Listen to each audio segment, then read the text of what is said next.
Now I would like to offer the floor to Mr. Kalman Petuc. I don't know if I pronounce it correctly, sorry, from Helsinki Committee, Slovakia, please. Thank you very much. Is it okay with the microphone? Maybe I should tell something about myself because my approach is a quite holistic one, and I try to explain why is it so holistic. So at present I'm representing the Helsinki Committee for Human Rights in Slovakia, but I have a diverse background. So I worked in politics and party politics, and in diplomacy and civil service, and also in the NGO sector. And I'm now a freelance human rights consultant. And I try to understand the perspective of all stakeholders. It's quite difficult sometimes, but you have to be able to understand the positions of the stakeholders because the solution must be a common one. Zsófia asked me to speak about why the anti-discrimination framework in many new EU member states doesn't function properly. Because it's true, so we shouldn't just persuade ourselves here that it functions properly. So the question why it doesn't function properly, and why it doesn't function properly, especially vis-à-vis the issue of the national, ethnic, linguistic, or religious minorities, because this is the portfolio of the MRG. I start with a definition from the UN Declaration on the Rights of Persons Belonging to National, Ethnic, Linguistic, or Religious Minorities, and I'm starting to show the difference between the concept of the UN Declaration and the Framework Convention on National Minorities and the EU Anti-Discrimination Directives, or especially the EU Racial and Ethnic Directive. Because this is one of the reasons why it doesn't function properly. Yeah. So the UN Declaration puts very clearly in its Article 2 and then Article 4 the perspective of the individual and the perspective of the state. The perspective of the individual is that persons belonging to these minorities have the right to enjoy whatever without interference and any form of discrimination. This is the right side. These are the rights of the persons, and then it's the responsibility of the states are put in the Article 4. The state shall take measures to ensure that these persons can enjoy their rights without any discrimination and in full equality before the law. But it is very important to understand, and I think that many of our states simply do not understand that they have real responsibilities.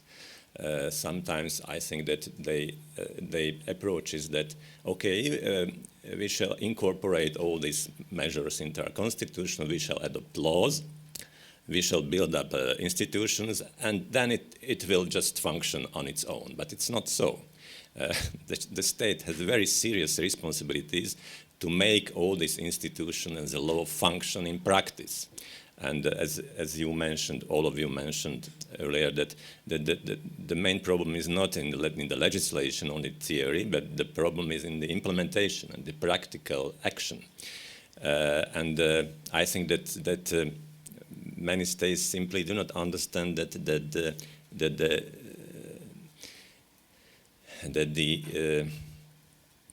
how is it here,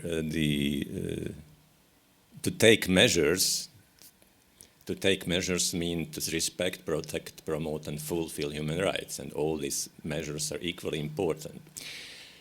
I wouldn't just explain, all of you know what I'm speaking about.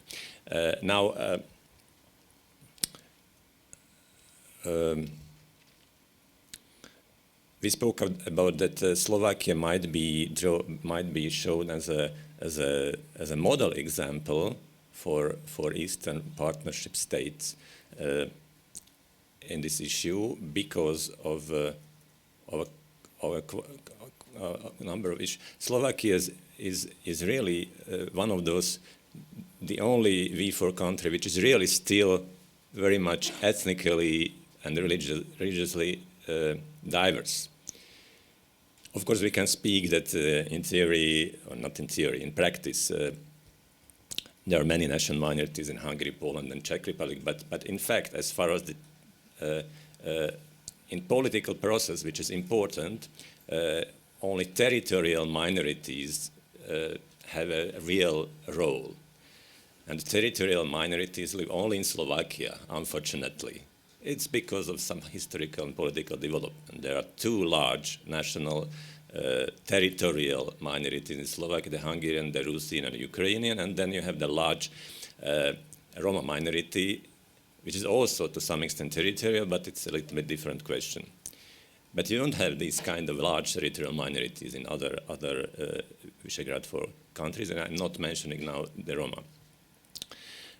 Slovakia is a model example in the way how it adopted all laws and built all institutions required by the International Human Rights Organization and by the EU. The Slovakia adopted its Bill of Rights in 1991, still as part of Czechoslovakia, and it was incorporated in the Constitution in 1993. As early as in 1993, the National Human Rights Institution was established in Slovakia. Then it acquired also the competence of the Equality Body in 2004. It was very early, so Ombudsman was the Ombudsman Office was established in 2001. Since 1994 until 2012, Slovakia had its Deputy Prime Minister for Human Rights and Minorities, which is quite a unique thing. Then in 2010, a governmental council on human rights was established with its own committees based on various discrimination grounds, including a committee on racial discrimination and a separate committee on rights of national and ethnic minorities. Then in 2015, a commissioner for children was established and also a commissioner for disabled. These are all recommendations of international human rights bodies, and everything was fulfilled. But still, I would say that in practice it doesn't function.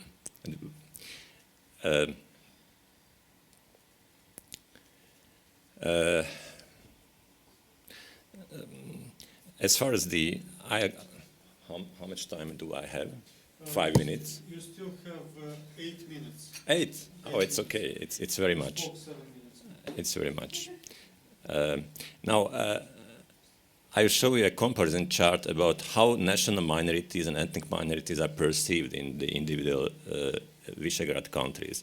So, in spite of the fact that Slovakia is the most diverse in ethnic and national minority terms, only in Slovakia the national minorities are not officially recognized in the constitution or in a national minority code. And there is no exact definition of national minority in the law in Slovakia, in spite of the fact that Slovakia is the most diverse of all countries. In all the other countries, you either have a National Minorities Act or the national minorities are taxatively recognized or enumerated in the law. Like in the Slovak constitution, just a general definition of national and ethnic minorities.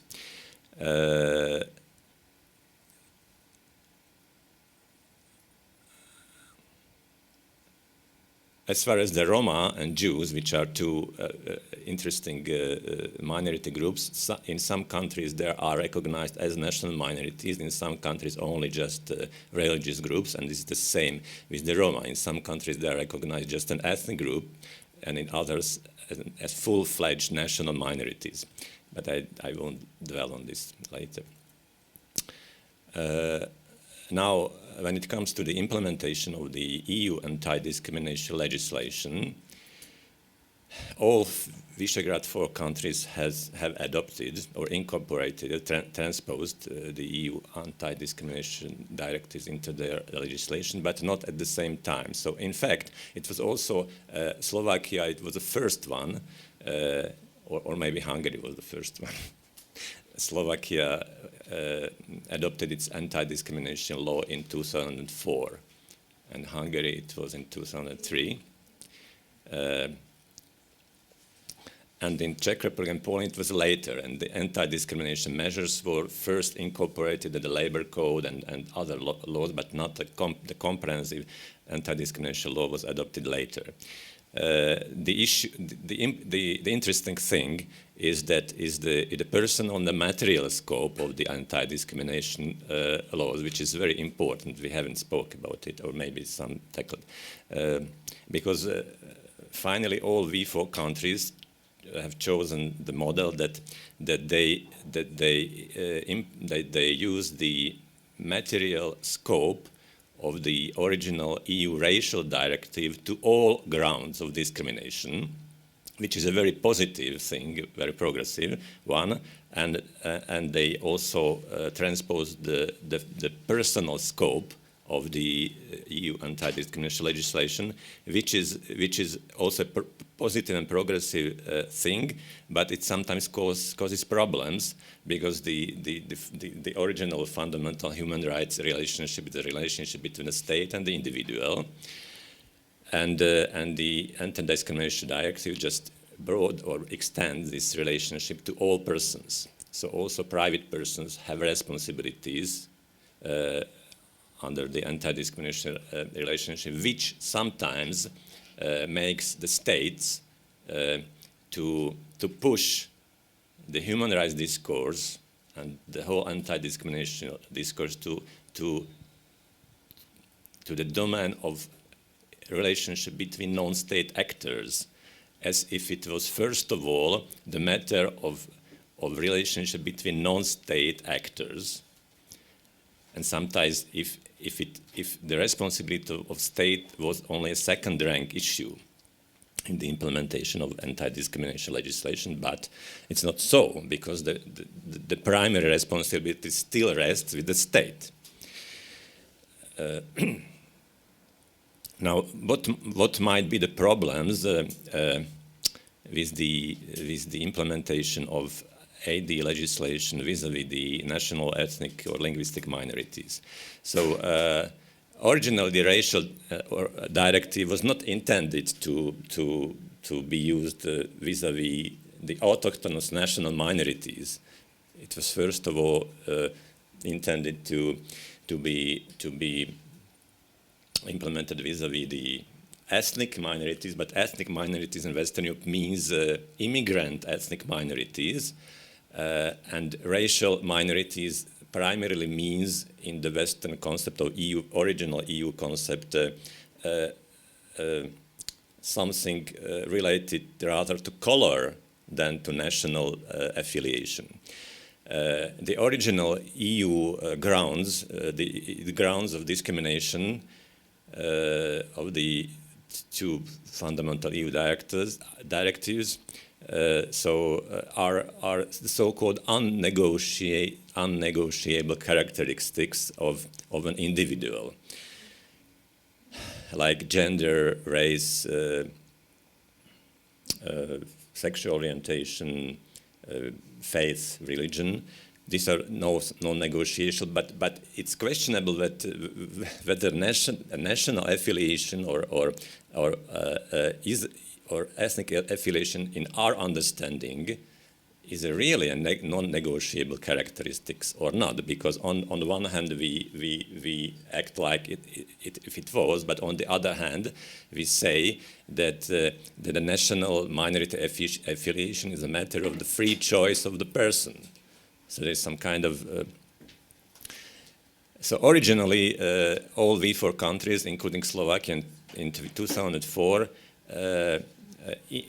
incorporated in its ADL the original 6 so-called non-negotiable grounds of discrimination, but it was later extended. So now in the Slovak anti-discrimination law there are 14 grounds of discrimination. In the Hungarian there are 19, and the others, and also other.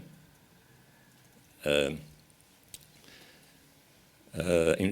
the Czech Republic there are just 8, if I'm not mistaken, and it's a closed list.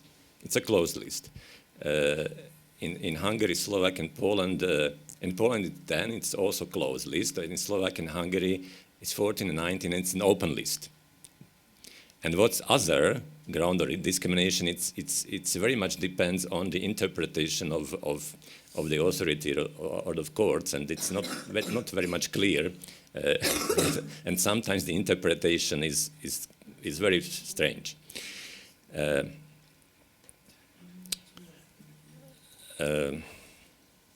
Is it over? Yes. Okay, thank you. If there are any questions and comments, please raise your hands, give me a sign, and we will start discussion. So far, no questions. Okay, you might still think about this, but I have some questions, which I have to confess that I don't understand entirely. But I'd like to ask you to clarify certain things. For instance, the infringement procedure, which was mentioned. This was it's an interesting mechanism which is applied when certain EU country, as I understand, does not comply with the legislation, EU legislation adopted. What is the result so far, and can we think about importing such mechanism to the Eastern Partnership countries, or it's too early for this kind of steps?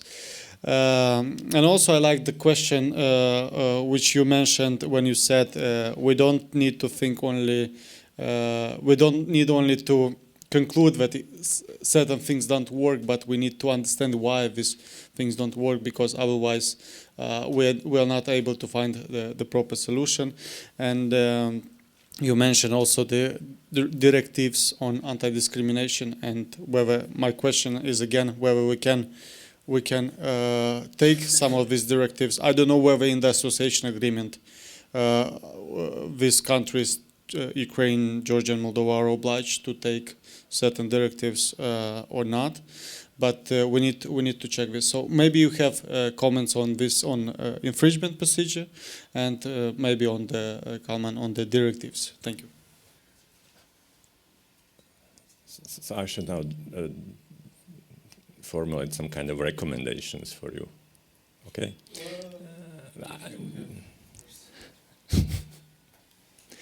So when I look to the civil sector or to the NGOs, so I think that my first recommendation, and it's related to what I said so far, that all human rights issues are interrelated, but it's not only in theory, in practice. So, and this is something which I have observed in Slovakia, that okay, there are some NGOs that are focusing on a very special part of the human rights of anti-discrimination legislation or practice, and they are experts on that, or like they are experts in whatever, in Roma issues, experts in national minority issues, experts in LGBT issues. That's okay, but when you would like to achieve quite a fundamental change, you have to simply do concentrated, coordinated actions. You have to simply cooperate between each other, and it's very difficult because of course everybody is overwhelmed by a lot of difficult duties, problems, administration. It's very difficult to acquire money, and you need, of course, money, you need funds, and you need time. But and it I wouldn't say that it doesn't function at all in Slovakia, but we have some fora where it functions. So the Governmental Council on Human Rights, in fact, it was initiated not by the government, but by the NGOs. As a forum where when a normal dialogue on human rights issues can be somehow followed by the government and the NGOs. That's the first thing. But the other thing, that it's also a forum where the human rights NGOs themselves can meet and exchange ideas. And it's also the function of all the committees of the council, which has 8 committees now, including the racial discrimination and the national minority committee. because I wouldn't say that it's a panacea and it doesn't function well. So I have to tell that it doesn't function well, but still it's something which functions. Then as far as the state is concerned, and I think this should be a clear message somehow transferred to the state from the NGOs, that democracy and human rights is not a static issue. It's not something that it's codified in the constitution that works. It's a continuous process, and this process needs also human rights and education. It's education and human rights and democratic citizenship, and it needs such an education, a general education of all people, but also professional education of all civil servants, judges, and everybody else. Because when we speak about the anti-discrimination legislation, the one reason why it doesn't work, that the civil servants, the politicians, the judges are not aware of that. They do not know the jurisprudence of the European Court. They do not know the general comments of the UN, various human rights bodies, which are very important texts, interpretation texts, how to understand and interpret all those norms or the concepts that are put in those norms. It's very important, and very little has been done, even in Slovakia, in these terms. So the human rights education is just failed. So, and simply you cannot expect that the person, first the person who is discriminated against, have to be aware of the fact that he is discriminated against. Then there should be a sufficient number of lawyers or NGOs who can act based on actio popularis, and it's not in all anti-discrimination law. It's like an option, but there should be a sufficient number of experts who can use it, or who can defend those persons, which is not the case, in fact, in Slovakia 10 years after the adoption of the law. And of course, it has something to do with the top level of the politics. So simply, there should be a general political will to introduce human rights and anti-discrimination legislation. If there is no general political will, so it's very difficult because of course we are not living in a totalitarian regimes, but it's very difficult to really use the freedom of speech and expression even in our countries. It's not so easy because and it's also the question of the independence of the civil servants. It's a very important issue, the independence of civil servants. So we have a law on civil service. Of course, it stipulates the civil servants are independent, but everybody knows that they are not. And this is one of the major problems in our country, that civil servants are really not independent. Because civil servants should be subdued only to the constitution, to the laws, and to international norms, not to everyday political consideration. I mean, party political consideration, not general political consideration. We have 4 questions and comments, please. Don't forget to introduce yourself. Andrei Brigidin, member of the Moldovan Equality Body. I fully subscribe to the challenges that you mentioned, Mr. Kalman Petoc, regarding the need for political will in order to advance the non-discrimination legislation in any country.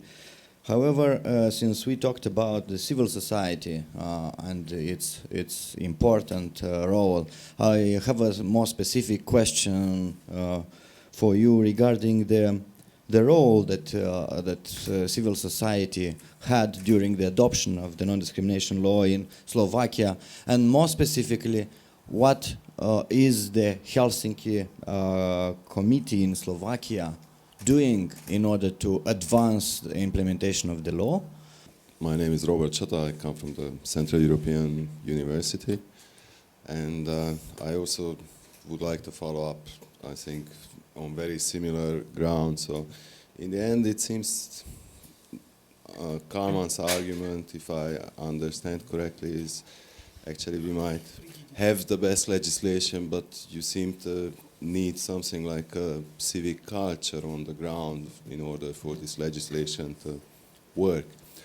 And then, of course, I would be very curious if it is, you think that the solution is really just to develop this class of capable and knowledgeable servants, or is it really something more on a societal level that would actually need to be developed in order that people care about these issues? Because, as you have pointed out, legislation-wise, I think the Visegrad 4, although of course there are differences and some might be more important than others, they do fine.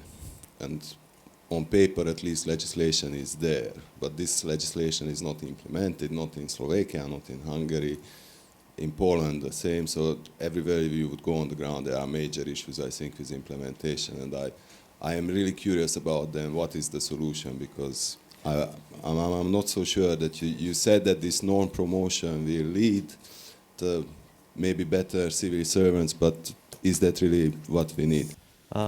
It's not a question, but I want to make some comments regarding what Petoc has said regarding knowledge of judges and failed to apply international law, failed to apply a case law of the European Court of Human Rights. This was mentioned as a problem for judges who are adjudicating cases of discrimination. And what should be the solution of this problem? I think the solution is to bring the decision that is rendered by national judges to the European Court of Human Rights, and if this court, ECHR, found violation on this particular case, this would force and encourage the judges to be aware of the standards, European standards.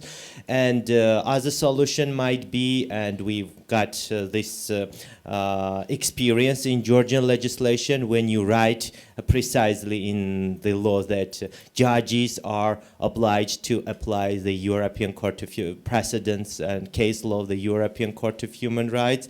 We've got this experience, for example, in our law on free speech. So according to this law, judges are obliged, when they are adjudicating such a cases that affects on the free speech, they are obliged to apply the European standards of the European Court of Human Rights. And when this anti-discrimination law was under the drafting stage, my recommendation to the Ministry of Justice and to the government who initiated this law was to include the similar provision to this anti-discrimination law. However, this requirement were not met, and this kind of provision, we don't have this kind of provision in our anti-discrimination law. However, Ombudsman, while issuing his recommendation, he uses such provision, such the cases that and judgments that was rendered by the European Court of Human Rights, but we have problems with the justice system. So judges do not often follow the European standards, international standards, and case law of the European Court of Human Rights. But in this case, I think another solution would be to cooperate with the High Council of Justice that is in charge of training the judges, and to include this European standard into the curricula for the judges. I think there might be several solutions, and we should think about this. Thank you. So I try to answer the first question, and I think that I will cover all three then. What was the role of the civil society in the adoption of the anti-discrimination law in Slovakia? It was decisive. It was a major moving force behind the adoption of the anti-discrimination legislation. In Slovakia, it was adopted on the third attempt, and it's very interesting to observe how it developed. because the first idea of that time Deputy Prime Minister for Human Rights is a very progressive idea, that the material scope of the anti-discrimination law should be extended even beyond the EU directive scope to cover the Protocol 12 of the European Convention on Human Rights, which is the broadest possible scope. But it was, of course, rejected, that Slovakia has not ratified the protocol until today, and I don't think that any V4 country ratified the Protocol 12. The NGOs played a decisive role in opposing and explaining somehow to politicians and also to the public the main false arguments against the anti-discrimination law. And I mentioned, and I just enumerated the 6 main false arguments against the ADL, and it somehow, I wrote it from discourse in all V4 countries, because these arguments were repeated very much in all countries. That the first argument was the concept of discrimination is satisfactorily embedded in the Constitution, which is not true. Then the excessive anti-discrimination regulation within the material scope of the EU directives restrict freedom, especially freedom of enterprise, and cause deformations of the market. Then the special measures account for positive discrimination, and positive discrimination is banned by the Constitution. This issue was then solved in Slovakia in a very tricky way. That the current anti-discrimination law just mentions special measures, but temporary special measures, which is a very strange thing, because temporary, just to balance direct or indirect discrimination, like of handicapped, is called temporary special measure, but it's nonsense, because their handicap is somehow not temporary. And the Slovak national anti-discrimination law vis-à-vis the national ethnic minorities, because special measures were not covering national and ethnic and linguistic grounds in the first round. It was just introduced in 2013, just 2 years ago, that the special measures, temporary special measure, also cover national, ethnic, and linguistic grounds. But in fact, since there is no jurisdiction on this, in Slovakia there is no jurisdiction on what's indirect discrimination. Most of discrimination based on national, ethnic, or linguistic grounds is indirect. But there is absolutely no case law, no absolutely jurisdiction. What accounts for indirect discrimination?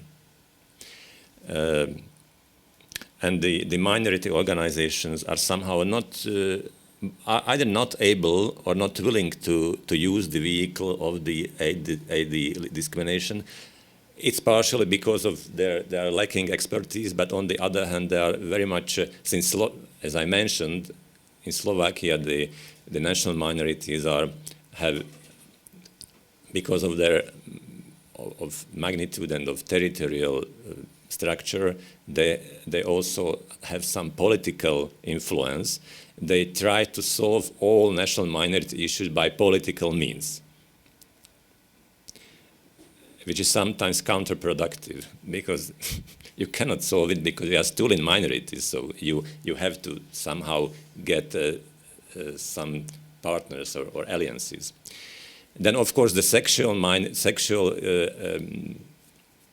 orientation ground, it was a big problem, and eventually it was included because it is one of those 6 which are in the EU directive, so it had to have been transposed. And then the reverse burden of proof breaches the principle of the presumption of innocence, and that equality body will be another useless bureaucratic organ with no real impact. This was one of the arguments. So all these arguments were just explained by it was basically the NGOs who made the work, how to explain the public why the ADL is needed. Hello, my name is Louise Metrich from Tom Lantos Institute, Budapest.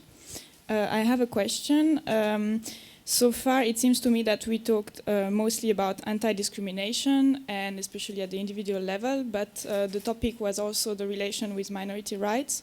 So I would be interested in making this, this link between anti-discrimination and minority rights, such as either cultural rights, but also right to self-determination or political participation. And if you could address more this topic, because to me it seems that this was the core question of the panel. Thank you. I was not quite clear then, because all the time I was speaking about the nexus between the ADL and the national minorities. If you mean by minorities, national and ethnic minorities, because it's also a question what you mean by minorities. The problem is that really the understanding of ethnic and racial characteristics of ground in the EC directive is different as national, as affiliation to autochthonous national ethnic minorities or linguistic minorities understood in our countries. That's a real problem.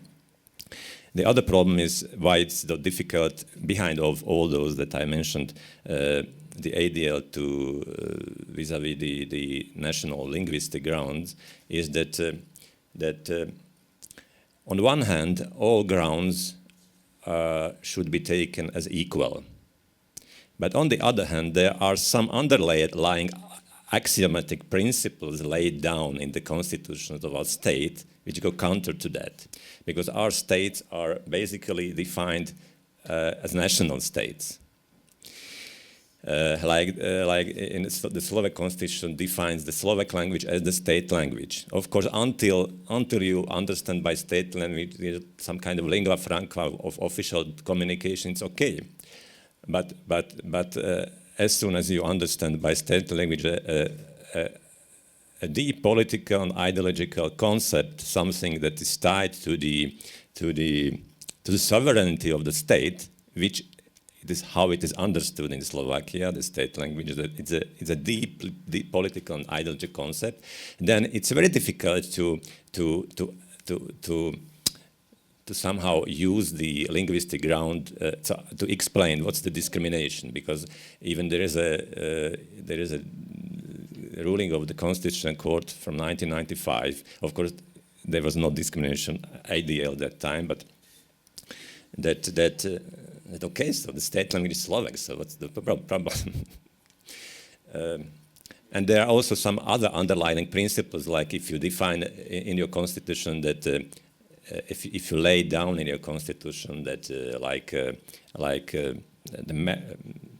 marriage is just a relationship between a single man and a single woman, so it's of course it's not a quite exclusive factor, but it makes the struggles of the LGBT communists much more difficult, and you have a number of these kind of underlying, either written or non-written fundamental principles in the political thinking or generally in the society that make very difficult to invoke some grounds of discrimination, and it's very much related exactly vis-a-vis the national, ethnic, or linguistic minorities in our sense.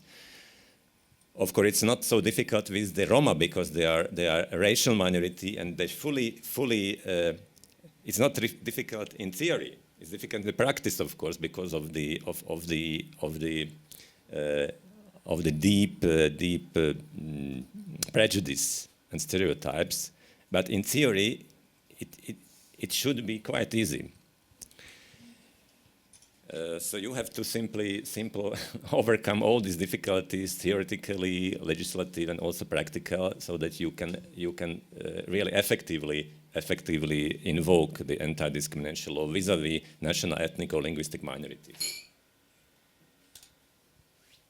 We have 2 or 3 minutes until the lunch. So I think if there are no other questions or comments, no other questions and comments, then I would like to conclude this on this panel. And I think indeed some of the issues maybe were not raised as the last question was mentioning. However, some of the issues are very, sometimes I can tell you from my experience in Ukraine or in Moldova that if you raise the issue about self-determination of minority, it becomes a real big problem. Because there are some grounds which led to not very positive experiences in these regions, in these areas. So it has to, we need to take this question not, well, mainly from the perspective of theory, let's say, in terms of self-determination, because it's a very dangerous question, especially to be raised in some of the Eastern Partnership countries that have conflicts on their regions. While mentioning other issues which were discussed in the panel, I think we have several conclusions which were naturally born after this discussion. And one of this is that, here's the mention that we need to end. One of these conclusions is that the role of civil society is quite important in the steering debates about the anti-discrimination policy and minority rights, and to train maybe to facilitate the training for the judiciary, for police. I remember when the visa liberalization process was taking place in Moldova, there was a special training designed for police with an accent on human rights, so police knows how to deal with the issue when someone addresses them and says, I was discriminated, for instance. And most of the police, they didn't know what they can do, basically. So they were trained how to file in a way complain about discrimination and so on. And maybe one thing for the future would be, why doesn't DG Justice maybe consider cooperation with equality bodies in the Eastern Partnership countries? Maybe it would be an opportunity to transfer the experience. I think that the question of Andrei was somehow directed into this perspective. But yeah, so I would like to thank you, the speakers, for their presentations, and the audience for their input. And yeah, I'm passing the floor to Zofia.